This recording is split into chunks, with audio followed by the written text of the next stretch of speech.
Hello, everyone. So we are back again today, 3rd of January 2026. We're reading the Bible, Genesis chapter 3, and we're doing the voice version. Do not forget, I said that's my favorite for now, so that's why we're using that. I hope you all had a wonderful day today. So I hope you have your Bibles out so you could read through while I read out loud. Now let's get into it. Genesis chapter 3, the voice. Of all the wild creatures the eternal God had created, the serpent was the craftiest. To the woman, is it true that God has forbidden you to eat fruits from the trees of the garden? No, serpent. God said, we are free to eat the fruit from the trees in the garden. We are granted access to any variety and all amounts of fruit, with one exception, the fruits from the tree found in the center of the garden. God instructed us not to eat or touch the fruit of that tree, or we will die. Serpent, die?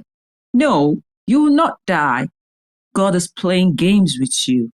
The truth is that God knows the day you eat the fruit from that tree, you will awaken something powerful in you and become like Him, possessing knowledge of both good and evil.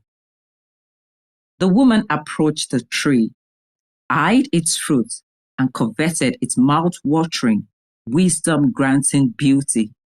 She plucked a fruit from the tree and ate. She then offered the fruit to her husband, who was close by, and he ate as well. Suddenly, their eyes were opened to a reality previously unknown. For the first time, they sensed their vulnerability and rushed to hide their naked bodies, stitching fig leaves into crude loincloths. Then they heard the sound of the eternal God walking in the cool, misty shadows of the garden. The man and his wife took cover among the trees and hid from the eternal God. God calling to Adam, "Where are you?"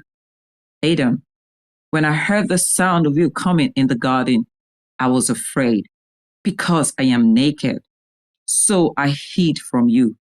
God, who told you that you are naked?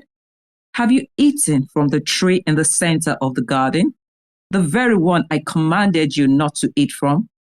Adam, pointing to the woman, it was she, the woman you gave me as a companion, put the fruit in my hands, and I ate it.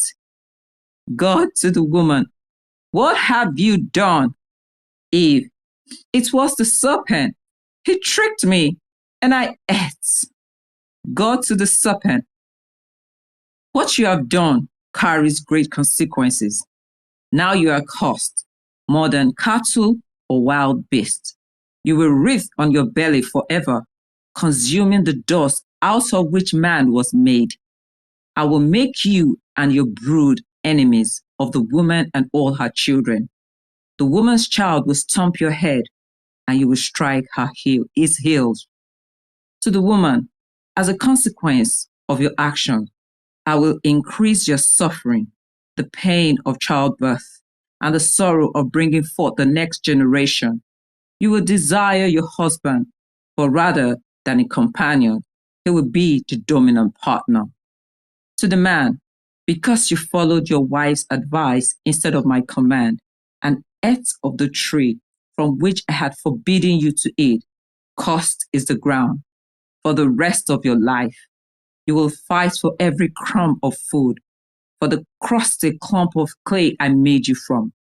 As you labor, the ground will produce thorns and thistles, and you will eat the plants of the field. Your brow will sweat for your mouth to taste, even a morsel of bread, until the day you return to the ground I made you from. From dust you have come, and to dust you shall return. The man named his wife Eve, because she was destined to become the mother of all living. The eternal God pieced together the skins of animals and made clothes for Adam and Eve to wear. God, look, The human has become like one of us, possessing the knowledge of good and evil. If we don't do something, he will reach out his hand and take some of the fruit from the tree of life, eat it, and live forever. So the eternal God banished Adam and Eve from the Garden of Eden and exiled humanity from paradise, sentencing humans to live laborious lives, working the very ground man came from. After driving them out, he stationed winged guardians at the east end of the Garden of Eden and set up a sword of flames, which alertly turned back and fought to guard the way to the tree of life. That was a wow. That was a good read, and I hope you guys were not just blessed, but enlightened. This is kind of eye-opening in a way. So we're gonna do this again tomorrow. I will implore every one of us to brood over what we've read tonight. I know there is more revelation. We're going to be having more revelation along the line. So God bless you all. Have a lovely day. Have a lovely night's rest, whichever time zone you are in right now. God bless you. Shalom.